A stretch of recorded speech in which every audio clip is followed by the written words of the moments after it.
महाप्रज्ञ गुरवे नमः। गुरवे नमः, गुरवे नमः। ॐ श्री महाप्रज्ञ गुरवे नमः। गुरवे नमः, गुरवे नमः।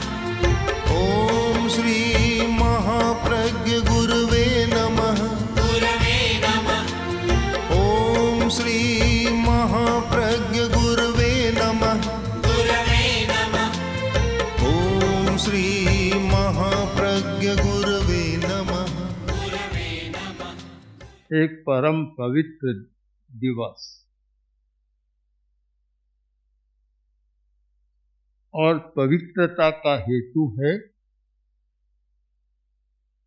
दर्शन, आचार और ज्ञान सबका समन्वय से व्यक्ति में पवित्रता आती है। कोरा दर्शन है, ज्ञान नहीं है तो भी पवित्रता नहीं है। दर्शन और ज्ञान है, चरित्र नहीं है तो भी वह बात नहीं बनती।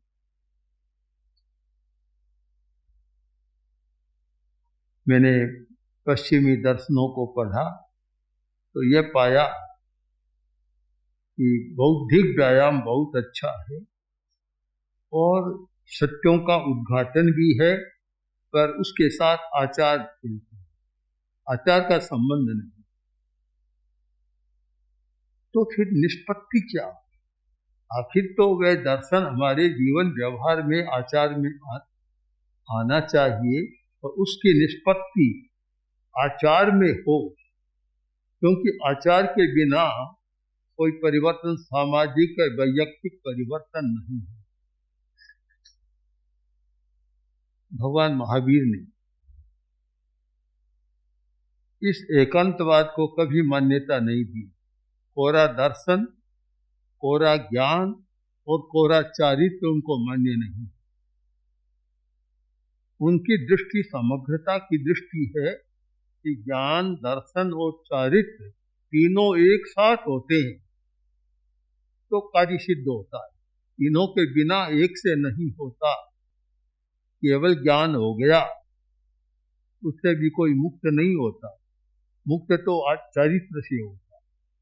जब यथाख्यात चारित्र परम स्थिति पर होता है और अयोग अवस्था की चारित्र आता है तब मुक्ति होती है, मोक्ष होता है।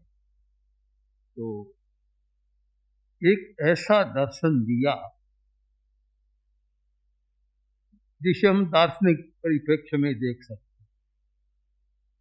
हमारे व्यवहारिक परिप्रेक्ष्य में देखें तो भगवान महावीर ने पुरुषार्थवाद का जो प्रतिपादन किया, शायद भारतीय चिंतन में जितने पुरुषार्थ के व्याख्याता हुए हैं उनमें महावीर का स्थान शायद पहला हो। ये सब कुछ स्वीकार किया, कर्म को भी स्वीकार किया। बहुत लोग कहते हैं, कर्म की धारणा है कि जैसा कर्म है वैसा होता है। 10 कर्म 10 फल चाखा, जैसा किया वैसा फल मिलेगा, ये सामान्य धारणा है। किंतु महावीर का एक ऐसा अंतर दर्शन मिला कि तुम सही पुरुषार्थ करो तो कर्म को भी बदल सकते। यह कर्म को बदलने की बात आप पूरे भारतीय चिंतन को पढ़े, भारतीय दर्शन को पढ़े। जैसा कर्म वैसा फल, ये तो सब में मिलेगा, इसमें कोई मतभेद नहीं। जहाँ कर्म तहाँ भुक्तम, जैसा किया वैसा भोगा। चाहे आप दर्शन को देखें, चाहे तुलसी रामायण को देखें, चाहे और कोई देखें, बस ये तो मिलेगा। किंतु तुम कर्म में भी परिवर्तन कर सकते हो। जैसा बांधा वैसा नहीं, उसको भी बदल सकते हो अपने पुरुषार्थ के द्वारा। यह पुरुषार्थ का जो एक दर्शन है, पुरुषार्थ की व्याख्या है, एक महावीर की अनुत्तर दे, अद्वितीय दे। इसीलिए भगवती सूत्र में उनके पुरुषार्थ का बहुत वर्णन है। पुरुषार्थवाद का खूब सुंदर प्रकरण है भगवती सूत्र। तो हम भी महावीर को मानकर पूरी पूजा भक्ति न करें। मैं भक्ति में विश्वास करता हूँ, बहुत जरूरी है, किंतु भक्ति पर अटक जाते हैं, उसमें विश्वास नहीं। भक्ति एक साधन है, एक सामान्य जन के लिए तो बहुत अच्छा साधन है, किंतु भक्ति सीमा बन जाए तो समस्या। भक्ति की भक्ति करें और पुरुषार्थ करें और पुरुषार्थ के द्वारा अपने भाग्य का निर्माण करें। दीपावली का दिन है, हर व्यक्ति लक्ष्मी की पूजा करे, मन में चाह, और हजारों वर्ष पुरानी परंपरा। भारतीय लोग सब कर रहे हैं।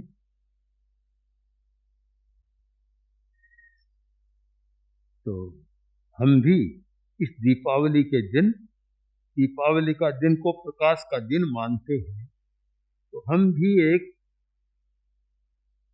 आध्यात्मिक पूजा करें और ये करें कि मैं ऐसा बनूं। पूरी पूजा से नहीं होता। पूजा का मतलब तो वह होता है कि जिसकी पूजा कर रहा हूं मैं वैसा बनूं। अधूरी बात हो गई, पूजा तो कर ली, तो मैं वैसा बनूं, यह बात छूट।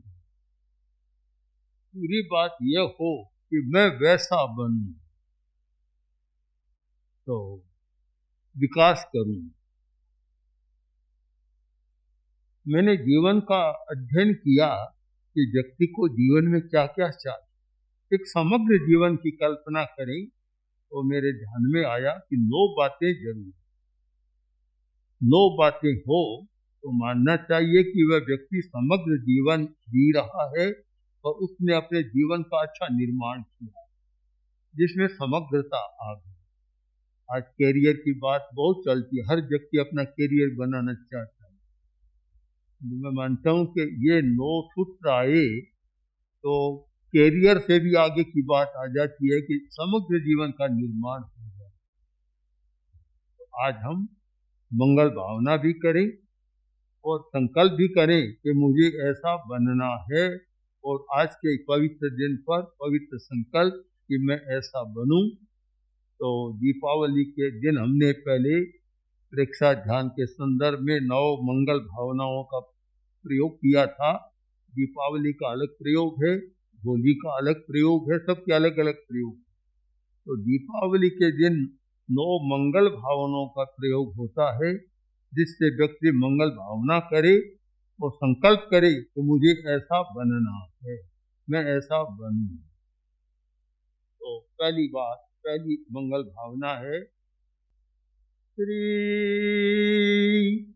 संपन्नो हम श्याम। श्री संपन्नो हम श्याम। श्री संपन्नो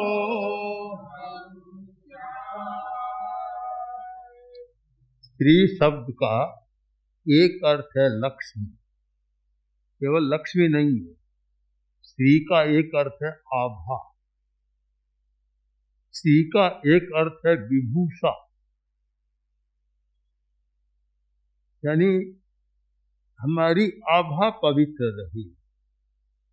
अब जिनको लक्ष्मी की जरूरत है वे स्त्री को लक्ष्मी के रूप में देखते हैं, और जो पहुंचे हुए लोग हैं वे आभा चाहते हैं, मेरी आभा अच्छी रहे, मेरा आभा मंडल ओरा अच्छा रहे, यह कामना है आभा मंडल।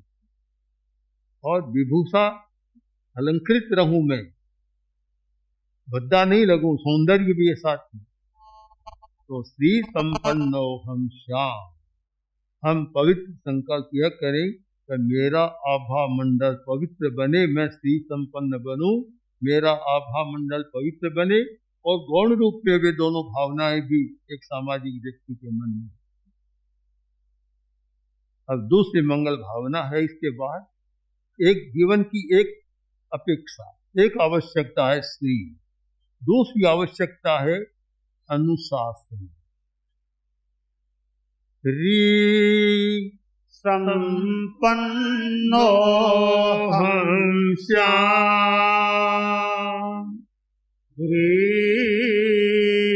संपन्नो हंस्याम् संपन्नो हंस्याम्।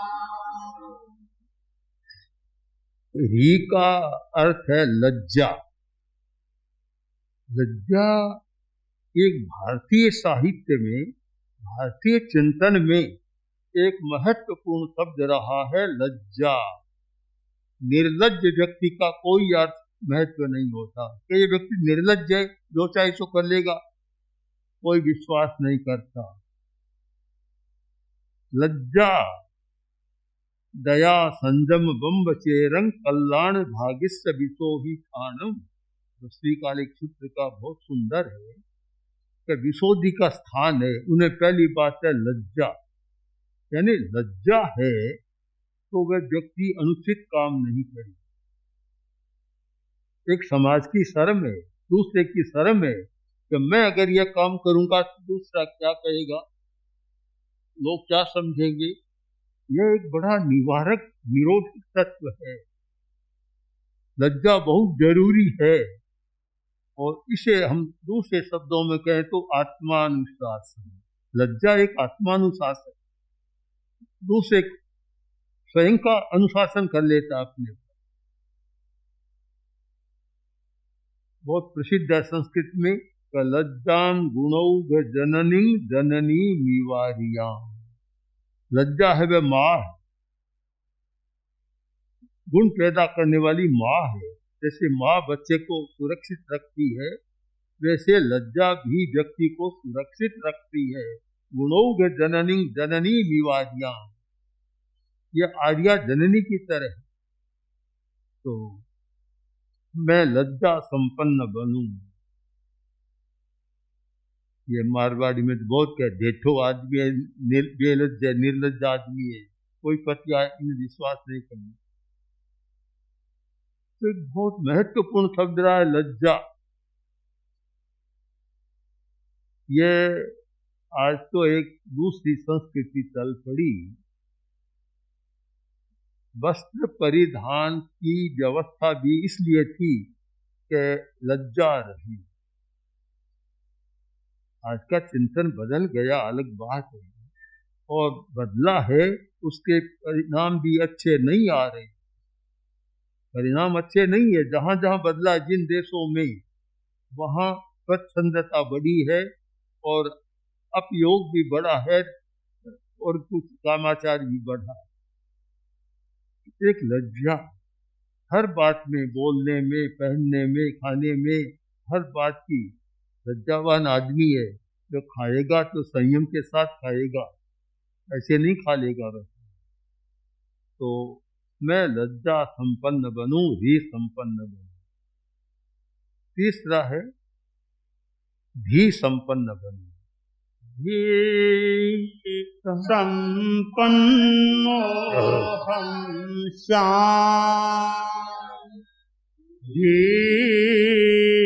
संपन्नो हंस्याम् संपन्नो हंस्याम्। मैं बुद्धि संपन्न। बुद्धि बहुत महत्वपूर्ण है। शुद्धाई बुद्धि किल काम धेनु। शुद्ध बुद्धि काम धेनु। बुद्धि तो काम धेनु है, बुद्धि के बिना होता ही क्या है। बुद्धि हमारी शुद्ध बने, मैं बुद्धिमान बनूं। अब इस त्रिक पर हम विचार करें। श्री री धी, बीच में क्या है? री बीच में है, यानी आत्मानुशासन है तो लक्ष्मी भी विकृति पैदा नहीं करती, बुद्धि भी विकृति पैदा नहीं करती। आत्मानुशासन नहीं है तो लक्ष्मी भी समस्या बन जाती है और बुद्धि भी समस्या बन जाती है। इन तीनों को एक साथ देखें, एक तराजू हो गया, एक पल्ला, दूसरा पल्ला, बीच में कांटा, कांटा ये री है, लज्जा के बीच में तोलने वाला माप है दंड, के हमारी श्री भी री युक्त रहे और हमारी धी भी री युक्त रहे, तो एक इतना समग्र कोण बनता है कि वह व्यक्ति श्री संपन्न भी है, धी संपन्न है, किंतु साथ साथ में री संपन्न है।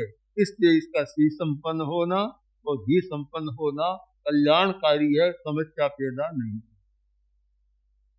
एक मंगल भाव अपने जीवन निर्माण का एक महत्वपूर्ण से एक त्रिक हो गया, एक तीन मंगल भावना।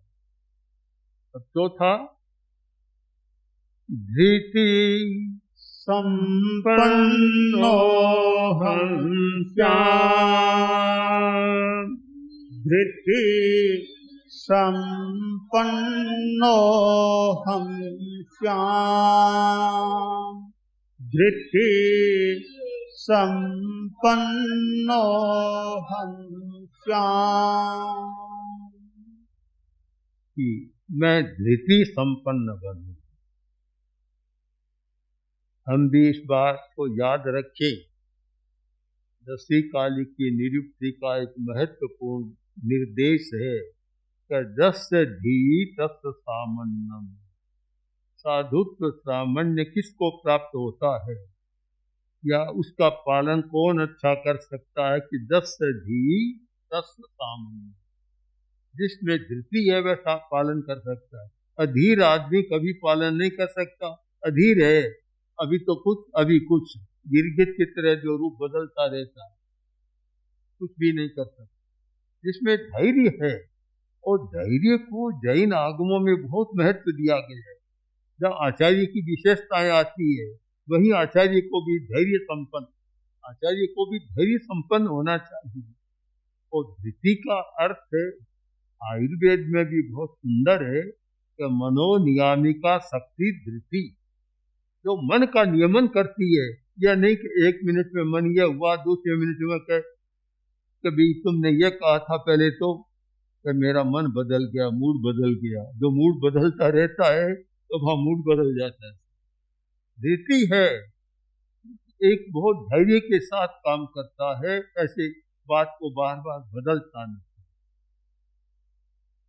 तो हमारी चौथी मंगल भावना कि मैं धृति संपन्न हूँ।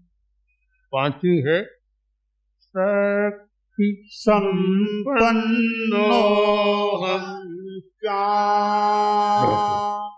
शक्ति संपन्नो हंस्याम् शक्ति संपन्नो हंस्याम्।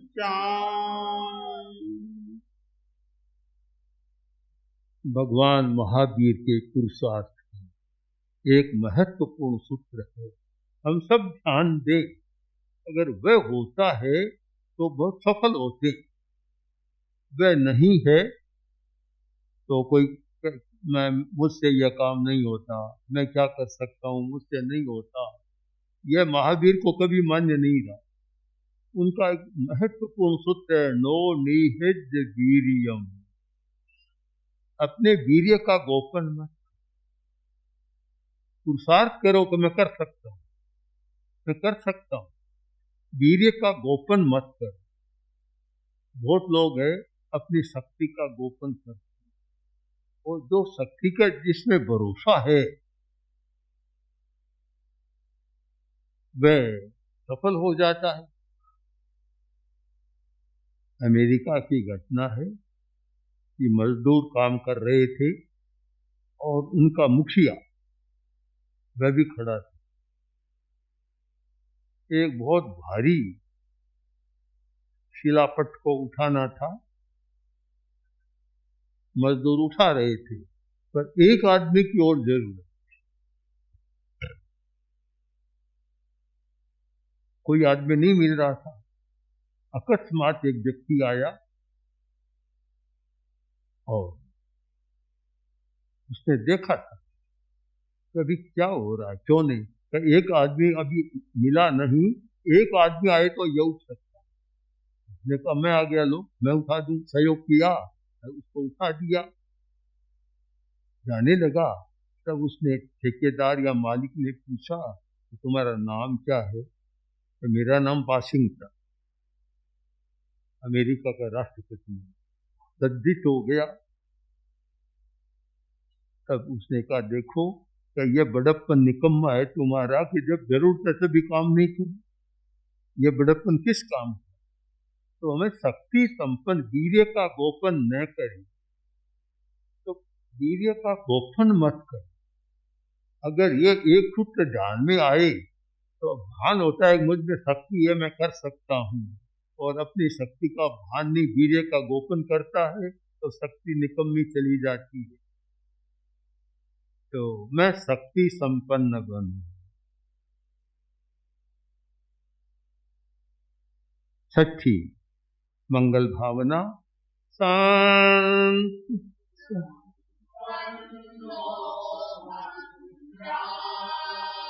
शांति संपन्नो हम श्याम। शांति संपन्नो हम श्याम। शांति संपन्न बन। मेरे आवेश शांत रहे, आवेश शांत। शांति कोई बाहर से नहीं आती। दुनिया में कोई व्यक्ति नहीं जो दूसरे को शांति दे सकता। वस्तु तो दे सकता है पर शांति नहीं दे सकता। शांति अपने भीतर से आती है। और शांति कब आती है? आवे कसाय शांत। क्रोध, मान, माया, लोभ ये सब शांत होते हैं तो भीतर शांति है ही नहीं। है शांति, अशांति पता ही नहीं है शांति क्या होती है। कसाय शांत नहीं है तो कोई ताकत नहीं कि उसको शांति दे सके। चाहे डॉक्टर कितनी ही ये सामक दवाइयां दे, ट्रंक्विलाइजर दे, पर शांति नहीं दे सकती, टिकती नहीं।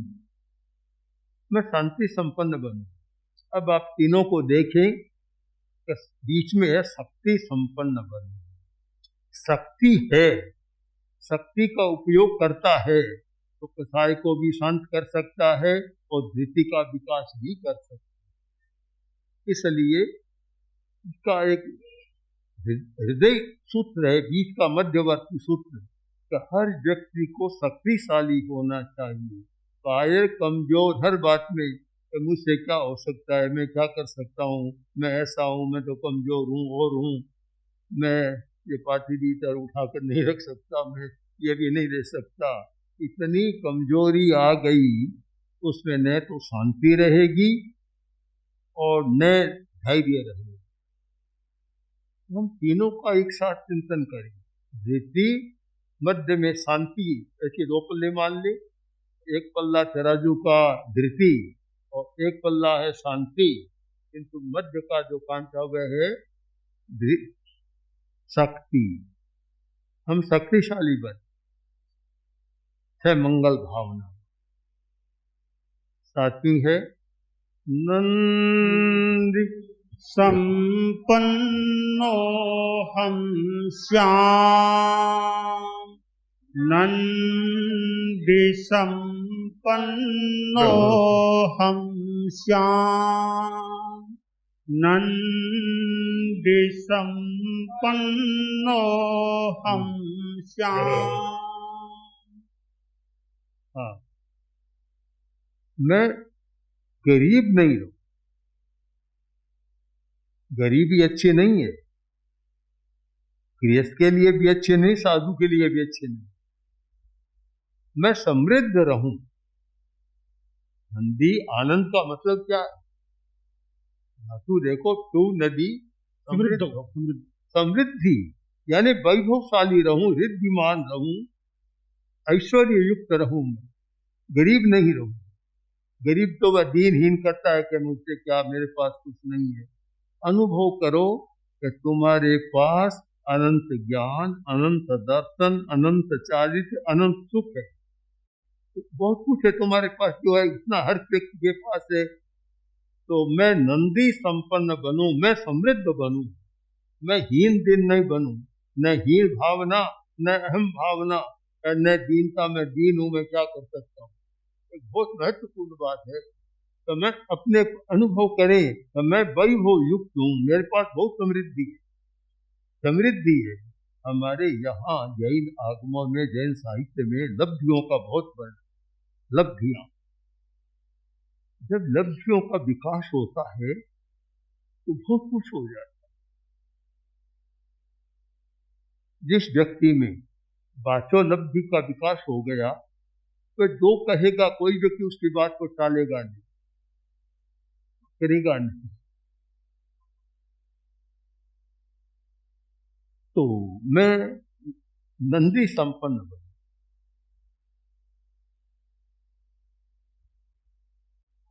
मैं जब छोटा ही था, बहुत बड़ा नहीं था अवस्था में, तो ज्योतिष में रुचि भी रखता था। और एक व्यक्ति आया, अच्छा ज्योतिषी था, जानकार, कुंडली देखी, बोला, और बहुत बातें थी, पर एक बात जो उसने कही वह यह थी कि आप जो लिख देंगे वे पंक्तियां सबको मानिए। फिर मैंने अनुभव किया कि गुरुदेव ने मुझे ऐसा काम सौंपा, चाहे मर्यादा का परिवर्तन, कुछ भी जो मैंने लिखा लगभग सब पूरे संघ में मान्य हो गया। हर व्यक्ति अनुभव करे तो मैं समृद्ध हूँ, बहुत बड़ी अनुभूति है। अगर ये अनुभूति आ जाए तो काम करने की शक्ति बढ़ जाएगी, क्षमता बढ़ जाएगी। श्री महाप्रज्ञ गुरवे